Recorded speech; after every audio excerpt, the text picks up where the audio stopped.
Sud Radio Midi, où que vous vous trouviez, vous allez sentir la chaleur augmenter au fur et à mesure. D'ailleurs, il est midi, c'est normal qu'on atteigne le pic de chaleur de la journée. 26 départements en vigilance orange pour la canicule aujourd'hui. J'ai dit 16 tout à l'heure, vous voyez, j'étais en deçà des prévisions de Météo France. Comment les EHPAD s'adaptent à cette situation? Comment aident-ils nos aînés à traverser cet été qui est d'ores et déjà historique? On en parle avec notre premier invité qu'on accueille tout de suite. Bonjour Romain Gisolme.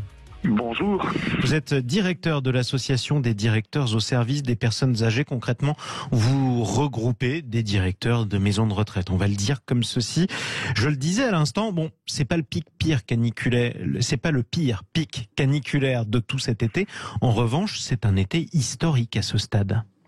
Oui, et puis c'est un été qui nous rappelle, comme il y en a eu depuis 2003, la fragilité aussi du secteur de l'aide aux personnes âgées, que ce soit, comme vous l'évoquiez, en maison de retraite ou sur les services à domicile qui accompagnent des vieilles dames et des vieux monsieur dans des logements individuels. Alors, on va revenir d'abord sur un petit peu de prévention, comme on est ensemble pour jusqu'à midi et demi, Romain Gisolme.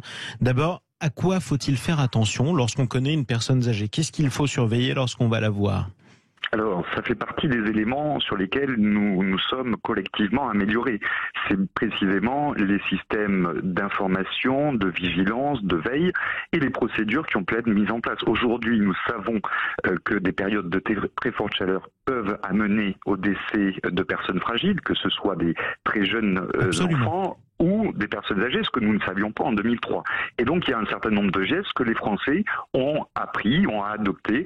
C'est notamment penser à s'hydrater régulièrement dans la journée, éventuellement prendre des douches quand on en a la possibilité, ouvrir les fenêtres la nuit, baisser les stores ou les volets, ou fermer les volets dans la journée, pour se préserver au maximum, effectivement, des périodes de forte chaleur. Donc ça, ce sont des éléments sur lesquels nous avons collectivement avancé.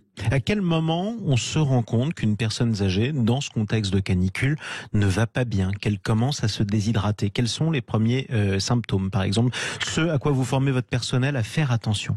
Les premiers symptômes, ça va être effectivement des éléments de mal-être, des maux de tête, des fatigues, etc. Mais j'ai envie de dire que si on en est là, c'est déjà qu'il y a un phénomène de déshydratation. Donc il faut absolument prévenir tout cela par beaucoup de présence, beaucoup d'informations, beaucoup de rappels. Et c'est toute la difficulté, et c'est ce sur quoi nous sommes aujourd'hui encore dans le fait d'appréhender ces périodes de forte chaleur, parce que nous savons que si nous avons avancé d'un point de vue collectif, d'un point de vue de notre société sur les éléments d'information et de veille comme on l'évoquait, ce sur quoi l'État n'a que très peu agi depuis 2003, c'est la capacité à mettre en place ces éléments de veille, d'information, de suivi pour rappeler aux vieilles dames, aux vieux monsieur qui vivent en établissement ou à domicile qu'il faut faire attention à un certain nombre de choses, boire régulièrement, etc. Et c'est précisément toute la difficulté aujourd'hui que d'arriver à trouver suffisamment de temps de professionnels pour accompagner ces personnes âgées. Alors justement, on est sur Sud Radio, parlons vrai. Qu'est-ce que l'État n'a pas encore fait qu'il devrait faire à votre avis? Mais clairement, ce sur quoi l'État a très peu agi, c'est notamment sur la promesse qui avait été formulée par l'État français lui-même à l'issue de la canicule de 2003, d'augmenter le temps de professionnels auprès des personnes âgées. C'est-à-dire que, grosso modo, nous étions à peu près, pour donner quelques chiffres, à 55 professionnels pour 100 personnes âgées accompagnées en établissement en 2003. Et l'État s'était fixé comme objectif, en 6 ans, c'est-à-dire à horizon 2012, d'arriver à 10 professionnels ou 100 professionnels pour 100 personnes âgées à accompagner. Aujourd'hui, nous en sommes encore à 60 professionnels pour 100 personnes âgées à accompagner. Concrètement, ce que vous êtes en train de nous dire, Romain Gisolme, c'est que vous n'êtes pas assez nombreux pour vous occuper de nos aînés en ce moment. À l'évidence. Et tout cela dans un contexte de très grande tension, notamment budgétaire, compte tenu des inflations, compte tenu également des crédits qui ne sont pas alloués par la puissance publique notamment pour financer l'intégralité du Ségur. Donc les directeurs et les directrices de structures aujourd'hui se trouvent dans une grande difficulté, à recruter des professionnels nouveaux qui ont été épuisés notamment par la crise Covid, et puis on voit bien que ce secteur d'activité a un vrai déficit d'attractivité depuis des années qui s'est accru avec la crise Covid, et des difficultés budgétaires qui doivent amener effectivement à faire des choix. C'est ça. Et donc, et sur quoi vous faites des choix ? Clairement, c'est soit certains de nos adhérents nous indiquent par exemple ne plus pouvoir accompagner des personnes âgées qui en ont besoin à domicile, faute de professionnels à mettre à disposition, ou des directeurs et des directrices d'établissements pour personnes âgées qui aujourd'hui, faute là aussi de pouvoir financer des professionnels, réduisent leur capacité d'accueil au sein des établissements qu'ils dirigent et donc refusent des entrées à Ça veut dire qu'il n'y a plus de place pour tout le monde. Ça veut dire qu'il n'y a plus de place pour tout le monde. Il y aurait de la place, mais il n'y a pas le personnel nécessaire pour pouvoir effectivement proposer ces places ou ces accompagnements à domicile. Donc il y a des lits mais pas de personnel, voilà. Absolument. Or, nous savons que l'État pourrait engager un certain nombre de mesures et que nous demandons depuis des années, très concrètes et de façon urgente, sans attendre une loi autonomie qui, elle, est promise depuis 30 ans maintenant par l'ensemble des gouvernements successifs et encore celui d'Emmanuel Macron il y a avant sa réélection. Et ce message-là, en tout cas, vous l'avez envoyé aujourd'hui au ministère de la Santé, vous l'envoyez sur Sud Radio et à l'État. Revenons sur la journée caniculaire, cette nouvelle journée justement. Je le disais en début d'interview, Romain Gisolme, c'est un été historique quand même, l'un des étés les plus secs, le mois de juillet le plus sec qu'on ait jamais enregistré, et donc aussi l'un des plus chauds. Est-ce que les EHPAD sont préparés à faire face à des étés très difficiles tous les ans dans le contexte du changement climatique ? Tout cela dépend effectivement de la durée de ces épisodes caniculaires. Dans les établissements aujourd'hui, vous avez des pièces qui sont climatisées, ce qui est déjà une aide technique qui est tout à fait favorable. Et ça a été l'un des changements par rapport à 2003. Pour autant, ça ne suffit pas. Il ne suffit pas effectivement de climatiser tous les étés pour que la situation de l'aide aux personnes âgées s'améliore de ce seul fait. Et puis, il faut penser également aux personnes âgées qui vivent à domicile, qui représentent la moitié des personnes âgées qui ont besoin d'être accompagnées. Et pour ces personnes qui sont en grande difficulté, qui ne peuvent pas forcément sortir de chez elles pour passer... Qui n'ont pas forcément la clim aussi. Exactement, et qui n'ont pas forcément la capacité à se déplacer seules pour aller dans un centre commercial, par exemple, passer 2 heures dans un centre commercial climatisé ou bien dans un cinéma climatisé, eh bien là, il n'y a que le recours à des temps de passage de professionnels pour pouvoir les accompagner et prévenir d'éventuelles causes de déshydratation. Sauf que là, on n'y arrive pas, c'est ce que vous nous dites. Et sauf que là, effectivement, nous n'y arrivons pas. Autant concrètement, qui s'occupe d'eux aujourd'hui ?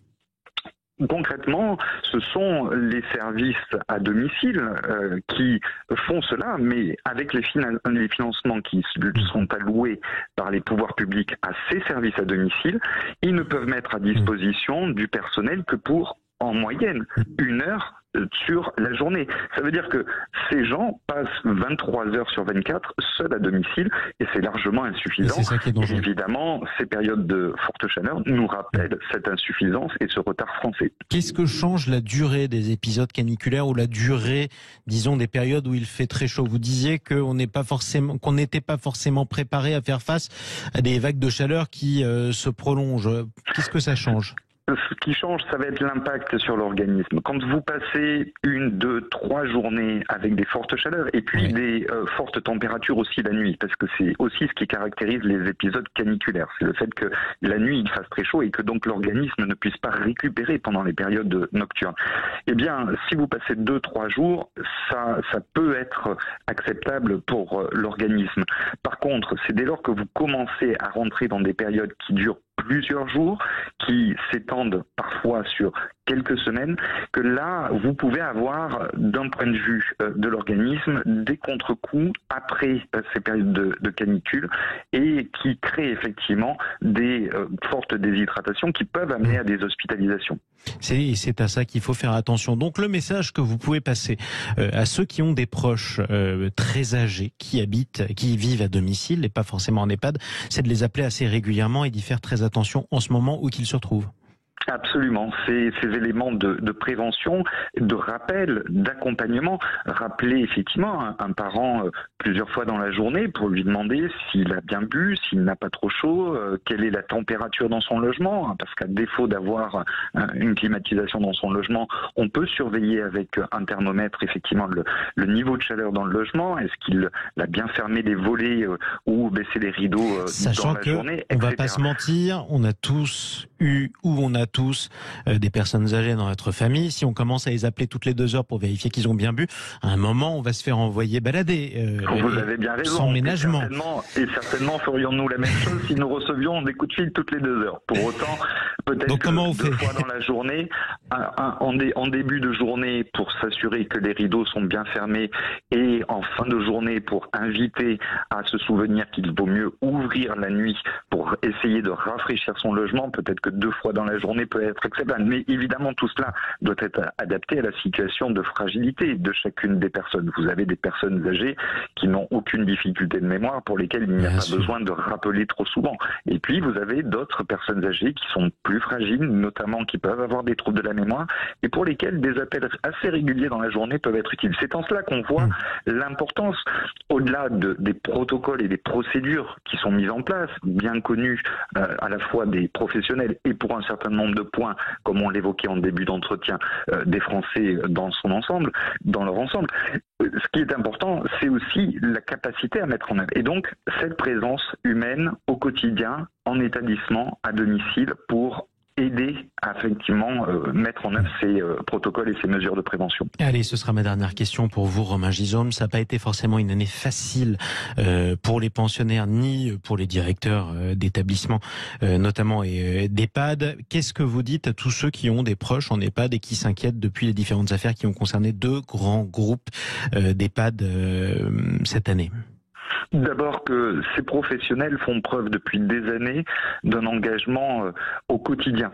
Et que cet engagement au quotidien, il est auprès des personnes âgées et de leurs familles, et que nous voyons bien que les témoignages que nous recevons de familles, pour ce qui concerne les professionnels eux-mêmes, que quels que soient les professionnels d'ailleurs, que ce soit les aides-soignantes, parce que ce sont majoritairement des femmes, que ce soit les psychologues, les professionnels plus techniciens ou administratifs, les directeurs et les directrices, chacun voit effectivement combien ces professionnels sont impliqués au quotidien, mais combien aussi ils ont besoin d'être soutenus par la puissance publique. Et c'est en cela que nous demandons à l'État, en mesure très concrète, de créer 2 postes supplémentaires en établissement et à domicile, pas forcément de soignants. Nous pouvons trouver d'autres professions sur lesquelles il y a des disponibilités sur le marché du travail. Il faut donc que l'État ouvre cette possibilité pour que nous améliorons à la fois l'accompagnement des personnes âgées, le soutien aux familles également de ces personnes âgées en établissement à domicile, et puis les conditions de travail de ces professionnels. Effectivement, prenez soin de vos aînés, ce sera malgré tout le message aujourd'hui, qu'ils soient en EHPAD ou qu'ils soient à domicile. C'est une nouvelle journée de canicule dans certains départements, 26 en vigilance orange caniculaire, plutôt dans le sud-ouest, plutôt en Rhône-Alpes-Auvergne et plutôt dans le nord-est. Globalement, vous pouvez regarder d'ailleurs la carte assez précise sur le site internet de Météo France. Merci beaucoup Romain Gisholm. Je rappelle que vous êtes le directeur de l'association des directeurs au service des personnes âgées.